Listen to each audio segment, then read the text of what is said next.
চৌধুরী রাহাত খানের স্ত্রী ওরফে প্রিন্সেস হেলেন, তোমার কাল লাগেনি রাক্ষসী রূপ আজ আমার কাছে ধরা পড়ে গেছে। সালমান, চিৎকার করো না। আজ প্রশ্ন আমি করব, তুমি উত্তর দিবে। এতদিন যে রহস্যের জালে তুমি আমাকে নাচিয়েছো, আর সেই রহস্যের জালে আমি তোমাকে নাচাবো।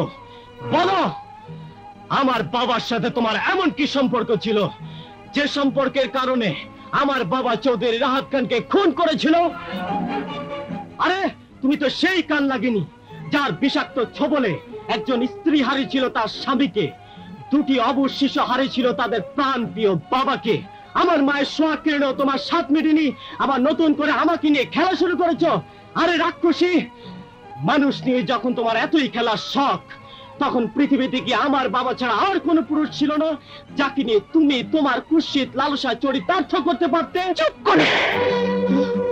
আর একটি কথাও তুমি তোমার বাবাকে নিয়ে বলবে না। আরে তুমি তো আমাকে গালি দাওনি, গালি দিয়েছো তোমার ফেরেশতার মতো বাবাকে, যে বাবাকে তুমি আমার উপর কলঙ্ক দিচ্ছ। তোমার সেই বাবা ছিলেন আমার আপন বড় ভাইয়ের মতো শ্রদ্ধাভাজন। এক গরিব অনাথ কৃষক কন্যার ভালোবাসার স্বপ্নকে সার্থক করে চৌধুরী বাড়ির বউ হওয়ার সাহায্য করেছিলেন তোমার সেই বাবা। তুমি কি জানো, সেই অনাথ অসহায় হাতের মেহেদি রং মোছার আগেই কারা তার স্বামীকে খুন করেছিল? তুমি কি জানো, হিজলতলির প্রাসাদ ছেড়ে সেই গরিব কৃষক কন্যাকে কেন প্রিন্সেসের জীবন বেছে নিয়ে পায়ে ঘুর বাঁধতে হয়েছিল? জানো না, জানো না।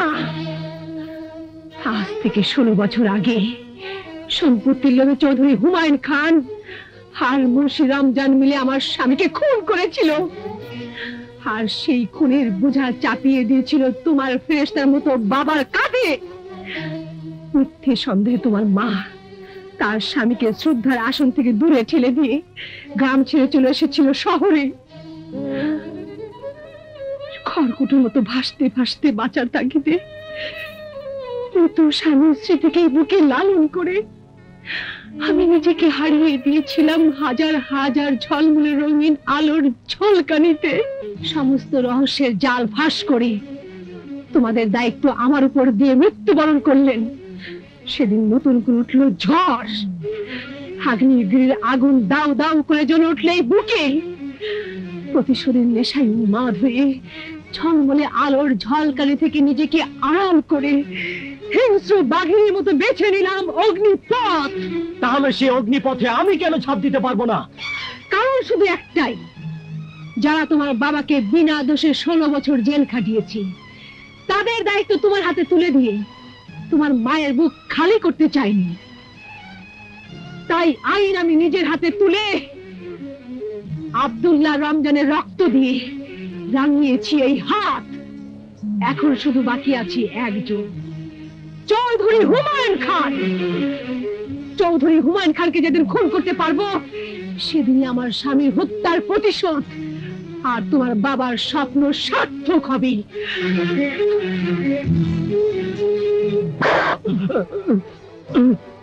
চৌধুরী হুমায়ুন খান জীবনে যা চায় তা হাতের মুঠোয় না আসা পর্যন্ত স্বস্তিতে একটি নিঃশ্বাসও নেয় না। প্রয়োজন হলে বাতাস স্তব্ধ হয়ে যাবে, সমুদ্র স্থির হয়ে যাবে, জগৎ সংসার স্থবির হয়ে যাবে।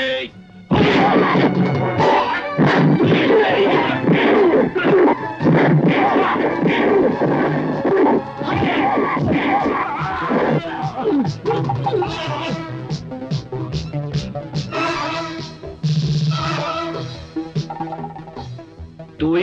হ্যাঁ আমি। তো চল।